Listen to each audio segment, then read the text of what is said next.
Bonjour à tous, bienvenue sur ma chaîne YouTube. Aujourd'hui, nous allons aborder le sujet sur le droit préférentiel de souscription.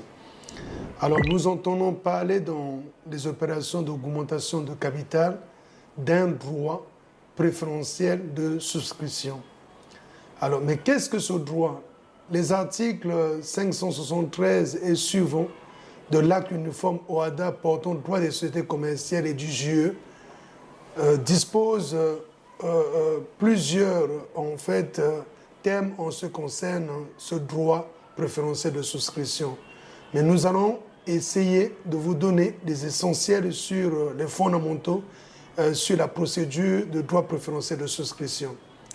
D'abord, ce droit existe lorsqu'il existe une différence entre la valeur mathématique d'une action avant augmentation et la valeur mathématique d'une action après augmentation. Maintenant, la valeur mathématique, c'est quoi? Nous savons tous dans un bilan, nous avons l'actif et le passif. Alors, quand nous faisons le total actif, on diminue le passif, nous obtenons ce qu'on appelle l'actif net, que nous pouvons aussi appeler les capitaux propres. Mais les capitaux propres, divisé par le nombre d'actions, nous donne la valeur comptable, donc la valeur d'une action. Il y a souvent une confusion avec la valeur nominale qui est la valeur de l'action à l'origine. Or, la valeur comptable, c'est lorsqu'une société a déjà plusieurs années et de première année, deuxième année, troisième année, on va avoir des capitaux propres et qui composent certainement des réserves, les reports à nouveau, des réserves facultatives et ça peut comporter autre chose comme les primes, les démissions, les écarts de réévaluation et ce qui donnera des capitaux propres. Donc la valeur change. Mais elle est appelée valeur comptable parce qu'elle tient compte des données comptables.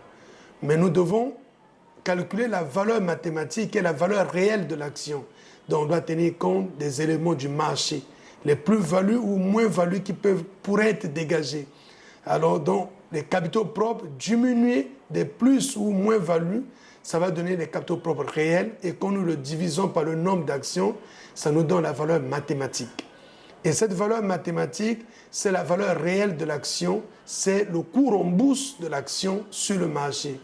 Et nous allons maintenant tenir compte, puisqu'on veut faire une opération d'augmentation du capital, et sur le cours en bourse, on constate que l'action a pris de la valeur, et nous allons même avoir un prix d'émission, le prix de vente de l'action. Et en tenant compte de ce prix d'émission, et quand le prix d'émission est inférieur à la valeur mathématique avant augmentation, ça veut dire qu'il y a un droit préférentiel de souscription. Mais si le coût d'émission est égal à la valeur mathématique ou inférieur à la valeur mathématique, et ou supérieur à la valeur mathématique, je voulais dire, ce qui fait qu'on aura un DPS qui sera nul. Parce que ça sera nul parce que le prix d'émission est égal à la valeur mathématique ou le prix d'émission est supérieur à la valeur mathématique. Donc il y a droit préférentiel de souscription lorsque le prix d'émission est inférieur à la valeur mathématique.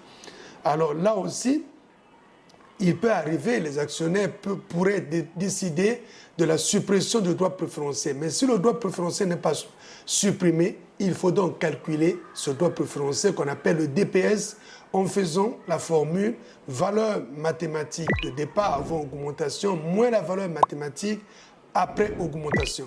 Maintenant, la valeur mathématique après augmentation, nous devons aussi la calculer. Il suffit juste de prendre les capitaux propres réels en additionnant plus les nouvelles actions qu'on va augmenter, les nouvelles actions à émettre, multipliées par le prix d'émission et divisé par les actions anciennes plus les actions nouvelles. Nous obtenons la valeur mathématique après augmentation et le DPS, c'est la valeur mathématique avant augmentation moins la valeur mathématique après augmentation. Et donc, il y a plusieurs formules de DPS. Nous le savons qu'il y a aussi une deuxième formule qui prend les actions nouvelles, facteur de la valeur mathématique avant augmentation moins le prix d'émission divisé par le total des actions, les actions anciennes plus les actions nouvelles. Et nous avons la troisième formule qui est les actions anciennes sur les actions nouvelles DPS égale la valeur mathématique après augmentation moins le prix d'émission.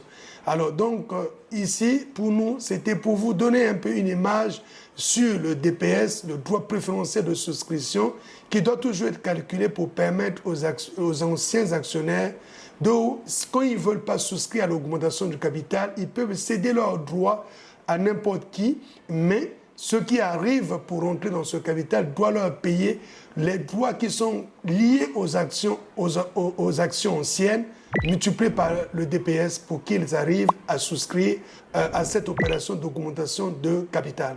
Merci à tous.